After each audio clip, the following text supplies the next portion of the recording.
निकुंज में श्री श्याम सुंदर सखियों के चरणों में पड़े रहते हैं। हमारे गौड़िया जो सिद्धांत है, गौड़िया जो दिग्दर्शन है, उसके अनुसार हमारा एक ही लक्ष्य है। ध्यान से सुनिएगा, बहुत ध्यान पूर्वक सुनिएगा। जरा सी भी चूक हुई तो बॉल छूट जाएगी हाथ से। हम भक्ति कर रहे हैं, हम माला कर रहे हैं, भजन कर रहे हैं, इसका लक्ष्य क्या है, क्यों करते हैं हम? तो श्री महाप्रभु से पहले भी प्रेम था। भगवान श्री कृष्ण और श्री राधा रानी का जो प्रेम वो पूर्व में भी था, किंतु श्री चैतन्य महाप्रभु और उनकी परंपरागत जो गोस्वामी गण हुए, उन्होंने मंजरी भाव को प्रकाशित किया। ये इससे पूर्व में कोई नहीं जानता था मंजरी कौन होती है। गोपियों और मंजरियों में भेद होता है। गोपी तो श्री राधा रानी की जो अष्ट सखियां हैं, उनके जो अनुगत वो मंजरी भाव होता है। और गौड़िया सिद्धांत कहता है इस दुनिया में सर्वोत्तम कोई भाव है तो वो मंजरी भाव है। मैं श्री किशोरी जी की दासी हूं और हर वो कर्म करूंगी जो मेरी प्रिया जी को रिझाए, उनकी सेवा। और इतना प्रेम है ना स्वामिनी में और उनकी मंजरी जो है, उन दोनों में इतना परस्पर प्रेम है कि रसिक प्रेमी कहते हैं कि राधा में और मंजरी में, दोनों में इतना प्रेम हो जाता है कि दोनों में कोई भेद ही नहीं बचता, दोनों में कोई अंतर ही नहीं बचता। इतने दोनों एक दूसरे के परस्पर प्रेमी हो जाते हैं, कोई भेद नहीं बचता।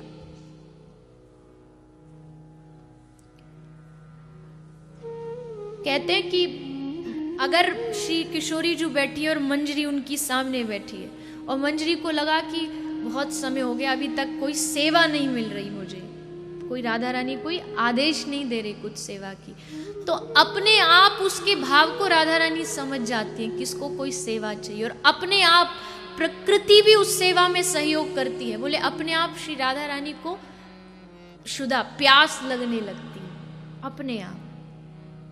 प्रकृति भी निकुंज की इतनी अद्भुत है कि अपने आप प्यास लगने लगती है। और फिर श्री जी आज्ञा देती है मंजरी को कि थोड़ा जल लेकर के, और बस ये आज्ञा मिली।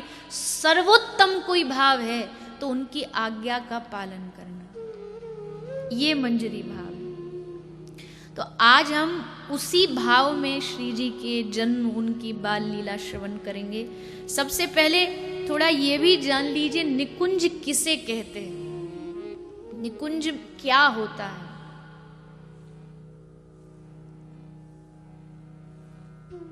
वैकुंठ लोक, इसका नाम आप सबने सुना होगा। वैकुंठ लोक, ये लोग शांत रस के उपासकों के लिए होता है। जो शांत रस के, भक्ति के 5 रस हैं, उनमें जो शांत रस के उपासक हैं वो वैकुंठ जाते हैं। और वहां दास्य रस के उपासकों की भी एंट्री है। लेकिन इस वैकुंठ से उत्तर दिशा की ओर होता है गोलोक धाम, वैकुंठ से भी ऊपर। उस गोलोक धाम, यहाँ की उपासना वात्सल्य रस प्रधान है और सख्य रस प्रधान है। वहाँ यशोदा मैया रहती है, नंद बाबा रहते हैं, मनसुख रहता है, सखा रहते हैं, गोपियां सब रहती हैं गोलोक में। इस गोलोक से कुछ थोड़ी ऊपर पर होता है कुंज। गोलोक से थोड़ी ऊपर पर कुंज रहता है। उस कुंज में जहाँ श्री यमुना महारानी बहती हैं, जहाँ श्रीधाम वृंदावन है, जहाँ सखियां अपनी श्यामाजू को लाड़ लड़ाती हैं, और इस कुंज में केवल सखियों को प्रवेश है, कोई दूसरे को प्रवेश नहीं। उसे कुंज कहा जाता है। इस कुंज से थोड़ी ऊपर है निकुंज। इस निकुंज में क्या है?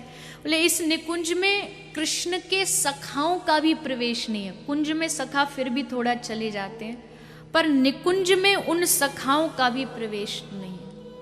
अष्टदल कमल, अष्ट सखियां विराजमान रहती हैं। उनकी सखी सहचरी मध्य में सिंहासन श्री श्यामा श्याम का होता है। ये निकुंज है, यहाँ युगल सरकार की उपासना होती।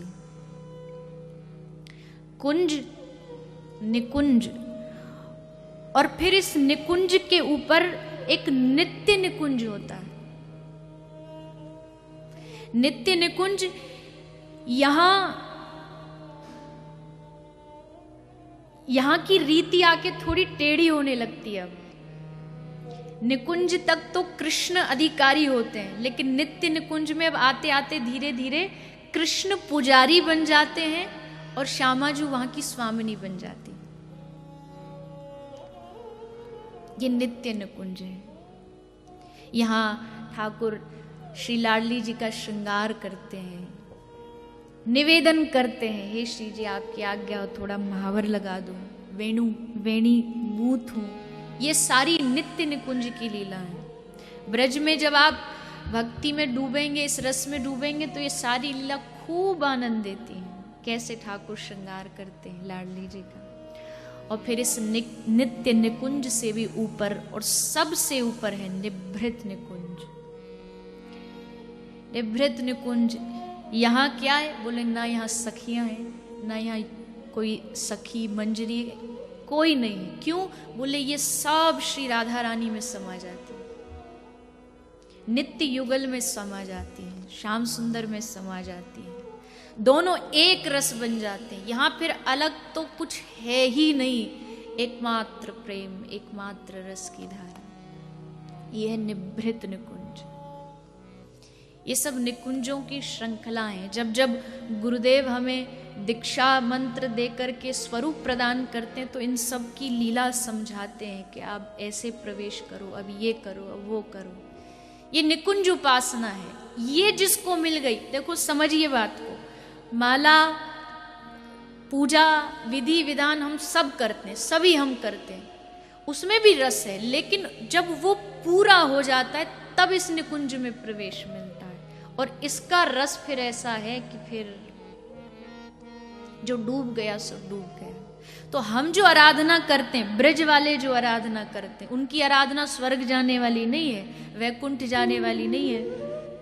उनकी आराधना निकुंज में प्रवेश मिल जाए। ये तो ये निकुंज है। इसको विस्तार से और हम जैसे जैसे शास्त्र पढ़ते समझ आता है।